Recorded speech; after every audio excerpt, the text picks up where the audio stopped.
Hello everybody, welcome to another video on Python for Linguists. This one is about the OS module. That will not mean a lot to you, but that's what this video will develop. As always, be ready to actively code along, have your keyboard out. There will be exercises and code examples to code along with. And also the slides are going to be available. The link to these is in the video description, as well as at the end of the video in the form of a QR code and the URL itself. All right, let's start with a very simple observation that a few of you will have made in their own painful experiences. Navigating directories can be hard in Python, right? If we have more than one file, it's really tedious to repeat lengthy directory paths. If we have 200 corpus files and they're all in the same path, and we need to sort of feed Python the path to each file manually. That's a lot of lines of code and a lot of effort that sensibly we want to be saving ourselves. There are different conventions between operating systems, most notably regarding the back versus forward slash, and that makes it very difficult to share code between operating systems, even if it's otherwise, if it works, for example, with relative paths where the things to access are situated relative to where your Python file sits, you still have the problem that potentially as soon as you have any form of directory structure, you have the issue um, that it's going to break if you move from Windows to one of the other operating systems or vice versa. And then those annoying backslashes in Windows, which we've already encountered and talked about a number of ways of getting around, right? With escaping them with another backslash, with prepending the quote marks that you use to define a string with an R, a lowercase r for a raw string. And I forget what the third solution was. Maybe throw your PC out of the window and buy a Mac or a Linux PC. Anyway, that's the problems that we're going to try to find solutions to and avoid ideally entirely in this lecture. And the reason, or not the reason, the solution for all our problems is OS. Two simple letters. The OS module. It's a module, so that means it's not part of core Python that just sort of starts when you enter Python in your command line and enter into the live interpreter, or when you write a script. So you need to actively import it.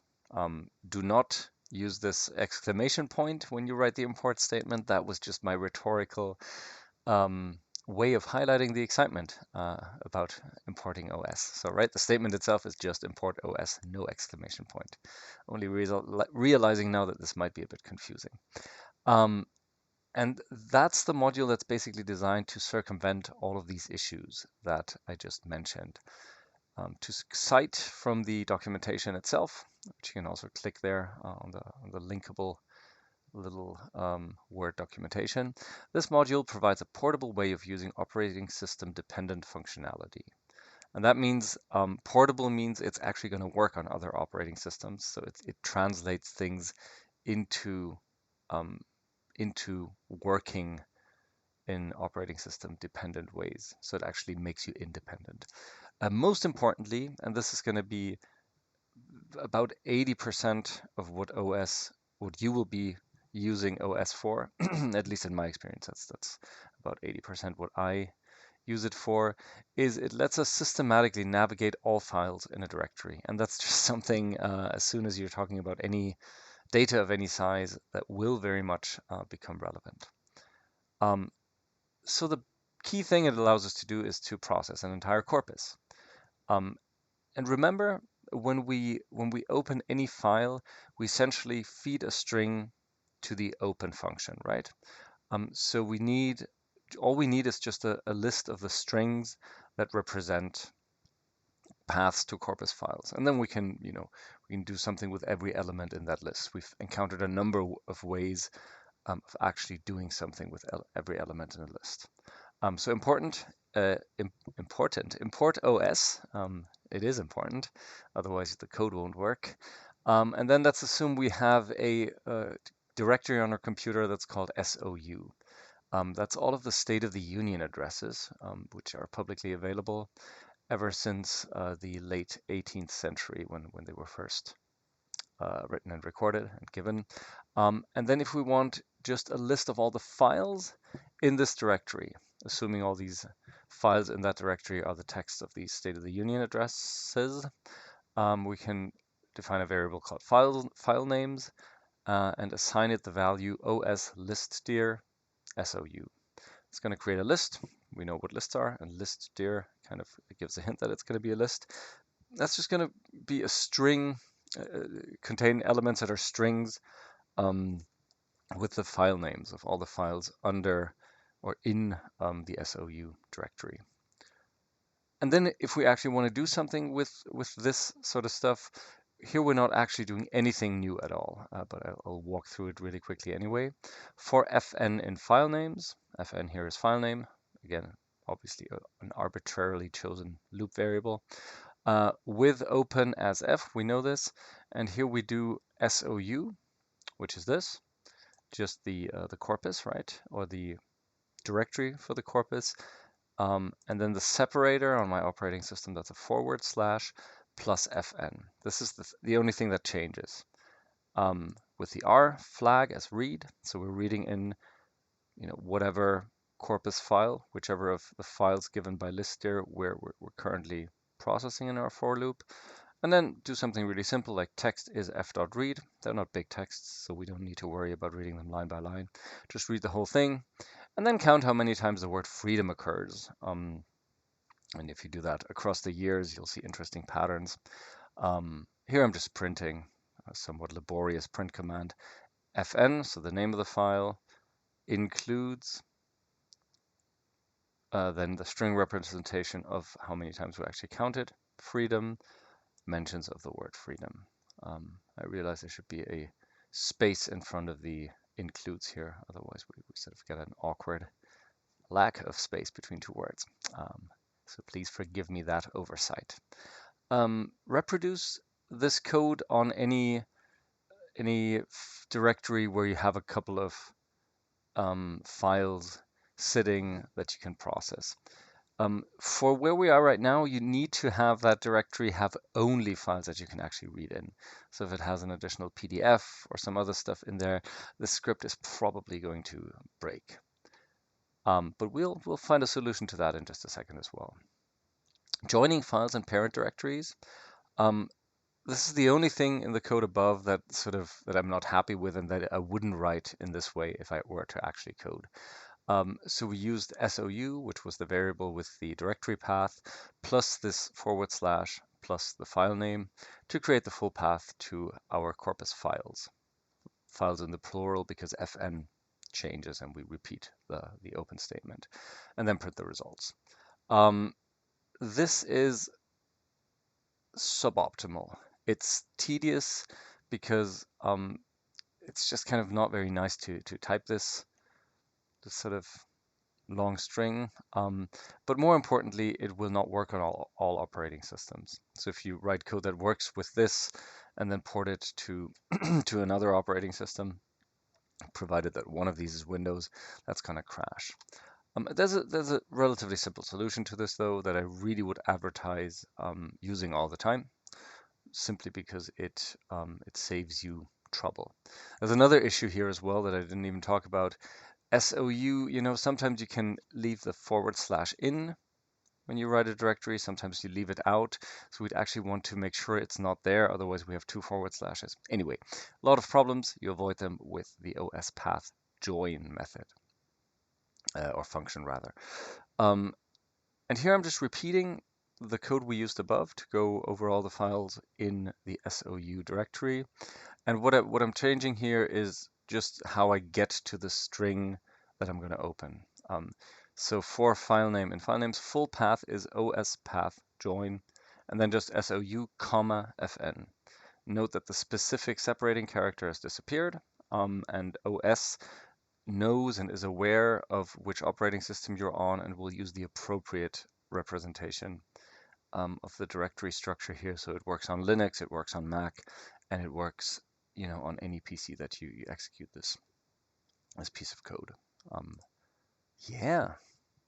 And this is really this now puts you in the position of really massively upscaling your code by writing just a little loop that extracts something and then does that for millions and billions of words of text. You're entirely able to do that now. Let's practice, maybe on a smaller scale to start with. There's a zipped folder on Ilias, and that is once again the Brown corpus. We've worked with that before. It contains 15 files. Each represents one corpus text category. There's also a manual on Ilias that tells you about which of the letters in these files basically corresponds to which text category.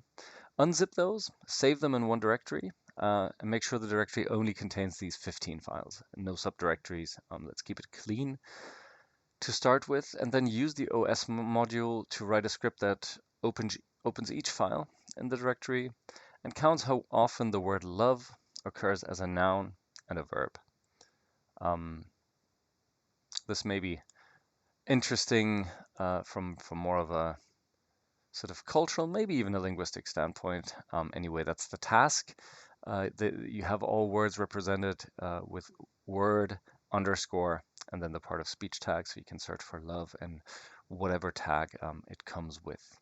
As always, if you access the online slides that you can interact with, you can scroll down here and check your code against a model solution.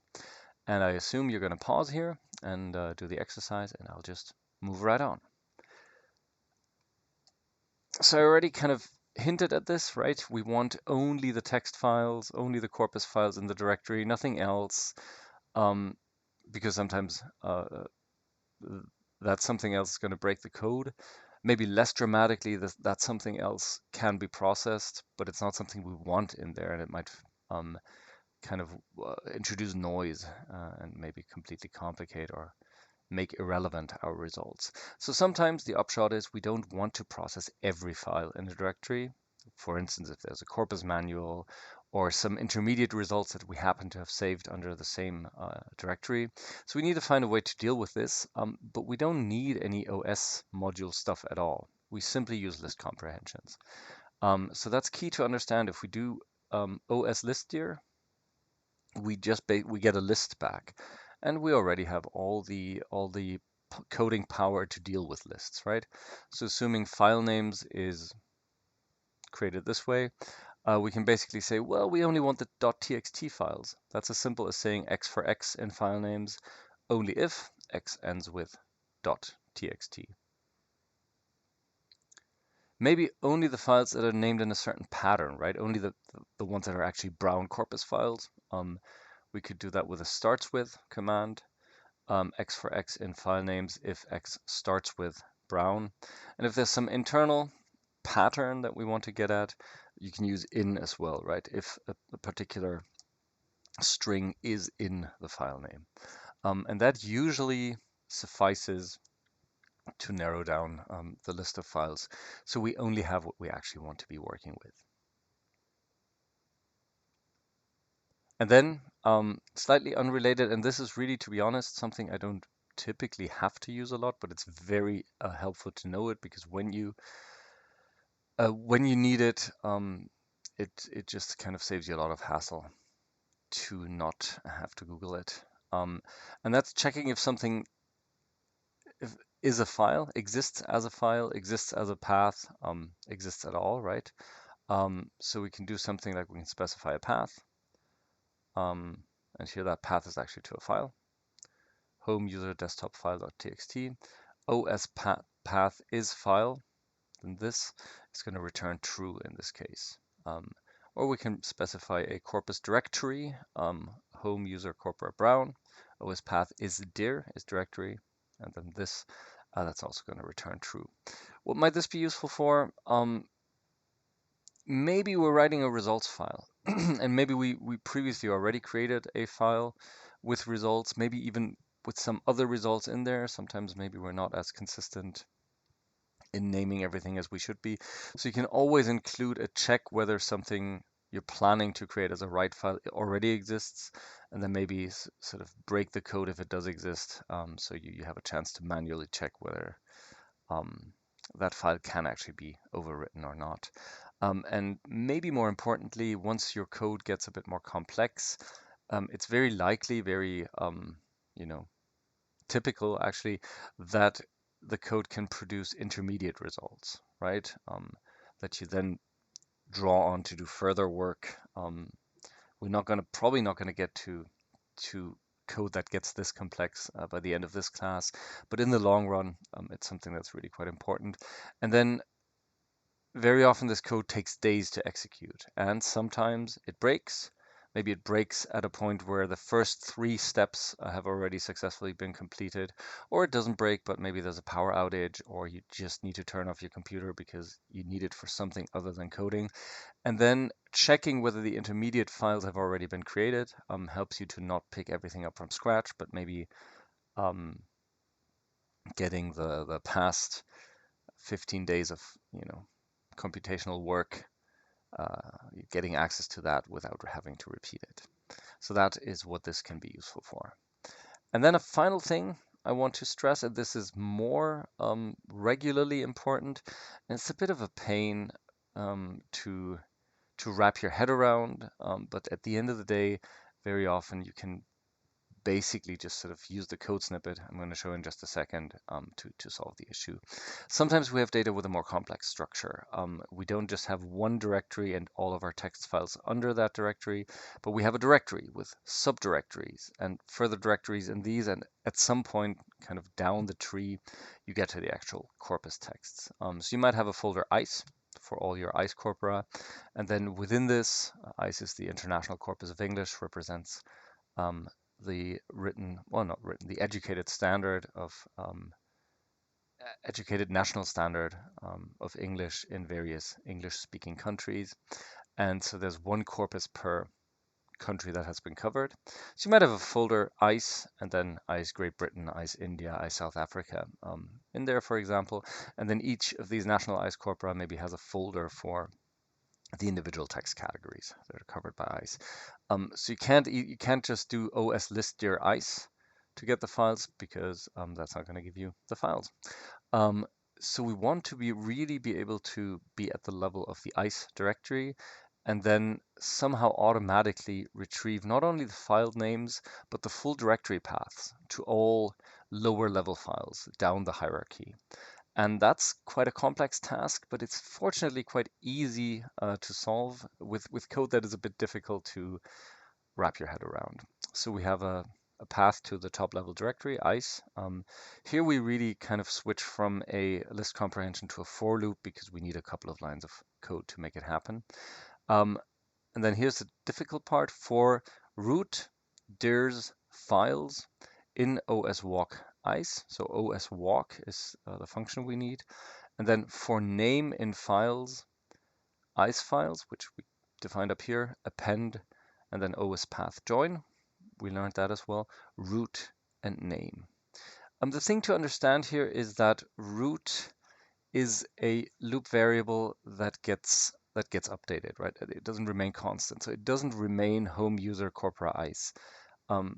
It does that for the first iteration, and when it finds directories, subdirectories of this, then it goes through each subdirectory. So this plus the subdirectory name, and then looks for what's in there. And as soon as it finds something that's a file, so it makes a difference between directories and files, then it identifies that as a file. And with this for loop, basically we make sure that whenever we're in we encounter anything that's a file, that has as a root associated with this, the full directory path under which it lives. And that makes it incredibly easy because then we just do ICE files append os path join root and name. If you don't fully understand this at this point, don't worry too much about it. This is the kind of code piece that, this remains as is, and you can copy paste these 3 lines of code and kind of substitute your directory and maybe this kind of empty list that you create, and then you're good, right? It'd be great if you if you wrapped your head around it, but I would be lying if I said during my first encounter with coding I fully understood what was going on here. So don't stress yourself out about it. And that concludes everything I wanted to introduce with this module.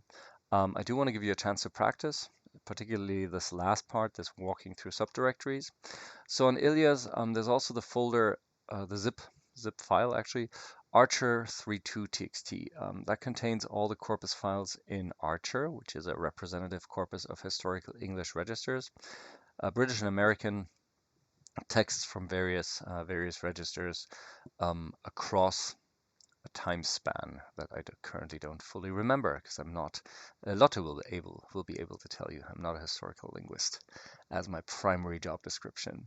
It has files nested in subdirectories in a way that a simple call to OS lister is just not gonna get us very far.